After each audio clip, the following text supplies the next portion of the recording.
బాహుబలి 2 లాంటి humongous success తర్వాత Tollywood number 1 director S S Rajamouli చేయబోయే సినిమా కోసం ఇండస్ట్రీ అంతా ఎంతో ఆశగా ఎదురు చూస్తుంది. కాగా బాహుబలి 2 తర్వాత వెంటనే మహాభారతం సినిమా చేస్తాడనుకున్న రాజమౌళి ఆ సినిమాలకు 10 ఏళ్ల కాలం పట్టే అవకాశం ఉందని తేల్చేయడంతో ఒకవేళ ఇది వరకు ఎన్టీఆర్ తో చేస్తాడు అనుకున్న గరుడ సినిమా చేస్తాడని ఎక్కువ మంది భావించారు. కానీ రీసెంట్ గా రాజమౌళి గరుడ సినిమాను టోటల్ గా ఆపేశాడని ఇండస్ట్రీలో చెప్పుకుంటున్నారు. తన తండ్రి విజయేంద్ర ప్రసాద్ కి ఓ అద్భుతమైన కథనివ్వండి అంటూ చెప్పిన రాజమౌళి విజయేంద్ర ప్రసాద్ చెప్పిన 2-3 కథలకు ఓకే చేయకపోవడంతో తిరిగి గరుడ సినిమాను తెరపైకి తీసుకొచ్చారట.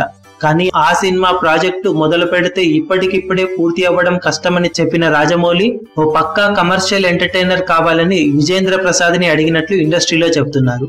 కాగా ఈ సినిమా ఖచ్చితంగా ఎన్టీఆర్ తోనే చేసే అవకాశం ఉందని ఇప్పుడు ఇండస్ట్రీలో వార్తలు గట్టిగా వినిపిస్తున్నాయి. రీసెంట్ గా రాజమౌళి ఎన్టీఆర్ ని కలిసినట్లు ఈ సినిమా గురించి మాట్లాడుకున్నట్లు ఇండస్ట్రీలో చెప్పుకుంటున్నారు.